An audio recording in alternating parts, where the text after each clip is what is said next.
बिना पिया घाटे पहुँचाई। आसु करबो छठ के बरतिया पिया ले अइती पान फूल पतिया पिया ले अइती पान फूल पतिया। आसु करबो छठ के बरतिया पिया ले अइती पान फूल पतिया। जोरा खुशिया भराई घरे अइहे छठी माई जाके घाटे पदियरा जलाई। हाथवा से दौरा उठाई ले जाई बिना पिया घाटे पहुँचाई। माथावा पे दौरा उठाई ले जाई बिना पिया घाटे पहुँचाई। हाथवा से दौरा उठाई ले जाई बिना पिया घाटे पहुँचाई। माथावा पे दौरा उठाई ले जाई। Mix by LPH Recording Studio Murliganj. जाई ना बोजरिया पिया रंग के सरिया ए पिया जी जिनके ले आई ना हो। रखल होई भाड़ा होके भेनु सारा छठी माई के हमहू चढ़ाई ना हो। जाई ना बोजरिया पिया रंग के सरिया ए पिया जी जिनके ले आई ना हो। रखल होई भाड़ा होके भेनु सारा छठी माई के हमहू चढ़ाई ना हो।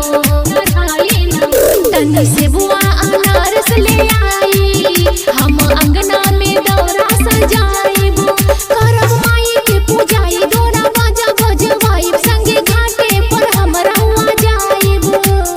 हाथवा से दौरा उठाई ले जाई बिना पिया घाटे पहुँचाई।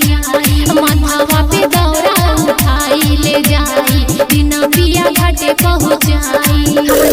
हाथवा से दौरा उठाई ले जाई बिना पिया घाटे पहुँचाई। माथावा पे दौरा उठाई ले जाई। Mix by LPH Recording Studio Murliganj. जोरे जोरे उखिया जोरे नारियलवा ए पिया ले अइती घरवानु हो। करब हाथ जोड़ी सूरज देव के ओरी रखल बाटे पूजवा के भारानु हो। जोरे जोरे उखिया जोरे नारियलवा ए पिया ले अइती घरवानु हो। करब हाथ जोड़ी सूरज देव के ओरी रखल बाटे पूजवा के भारानु हो।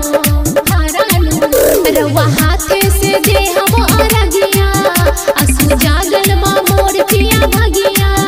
रहे बाटे ये उमेश हमर दिल के उपदेश सारा पूजा के सामान ले आई। हाथवा से दौरा उठाई ले जाई बिना पिया घाटे पहुँचाई।